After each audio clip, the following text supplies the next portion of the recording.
Assalamualaikum warahmatullahi wabarakatuh. Kami dari kelompok 4, kelas 4E, mata kuliah pembelajaran berbicara praktikum. Di sini kami akan memaparkan mengenai rancangan pelaksanaan pembelajaran di SMPN 1 Tirta Mulia yang telah kami observasi. Kelompok kami beranggotakan 4 orang, yakni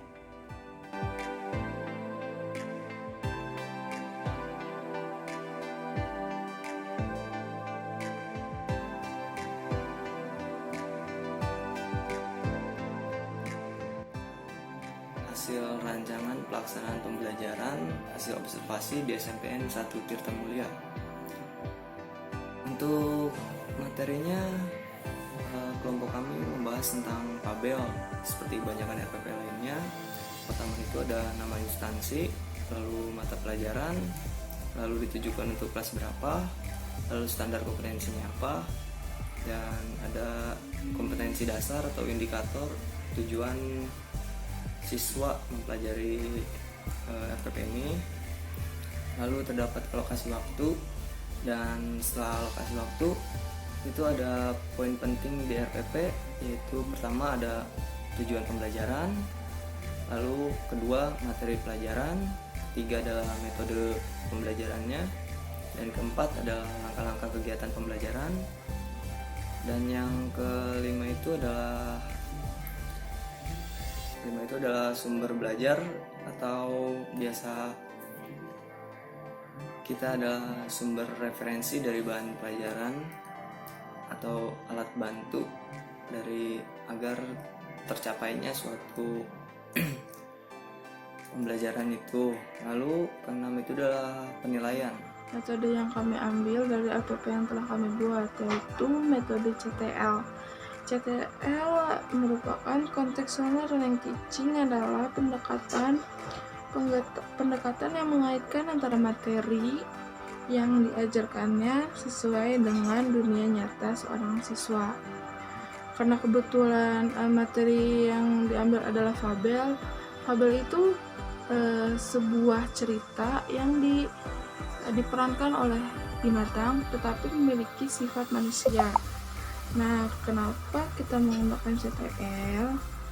Karena sedikit banyaknya sifat-sifat dalam fabel tersebut bisa ditanamkan pada siswa. Nah, mengharapkan juga siswa itu tidak hanya menghafal tetapi paham dan akan diterapkan dalam kehidupannya masing-masing. Metode ini cocok untuk materi fabel tersebut. di sini saya akan memaparkan mengenai pemaparan praktik guru. Pada pertemuan pertama dan kedua tidak jauh beda, yakni guru menyampaikan tentang fabel, kemudian siswa mengamati fabel secara kritis, dan kemudian guru memberikan waktu untuk sesi tanya jawab yang belum mengerti mengenai materi tabel. Nah, dan selanjutnya siswa memiliki atau menggunakan sumber belajar, lembar kerja siswa atau yang biasa kita sebut dengan LKS, serta buku paket dari sekolah. Nah, di sini ada penilaian. Penilaiannya yang pertama teknik, yakni menggunakan penugasan dan diskusi. Kemudian bentuknya teks lembar kerja siswa. Nah, di sini ada instrumen, yakni siswa secara berkelompok mengisi teks lembar kerja yang telah disiapkan. Yang kedua, siswa yang mampu berhasil menjawab pertanyaan oleh guru mendapat skor yang sesuai dengan ketetapan jawaban tersebut. Dan yang terakhir, siswa yang aktif bertanya dan menjawab mendapat skor tambah dari guru. Sekian, terima kasih.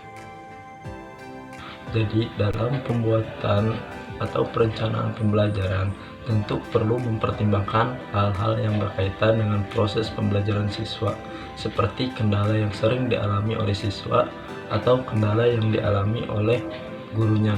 Nah, dalam rencana pembelajaran inilah solusi yang tepat untuk memperbaiki kendala-kendala yang terjadi selama proses pembelajaran. Tidak lepas juga dengan pemakaian kurikulum yang berlaku di sekolah.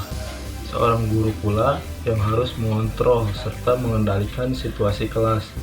seperti mengontrol suasana kelas agar tetap kondusif. Pemakaian metode CTL ini efektif ketika dilakukan proses pembelajaran dengan materi bercerita fabel, serta dengan teknik dan pendekatan yang digunakannya. Hal tersebut akan memudahkan siswa dalam memahami materi di proses pembelajaran. Cukup sekian presentasi dari kelompok kami. Terima kasih. Wassalamualaikum warahmatullahi wabarakatuh.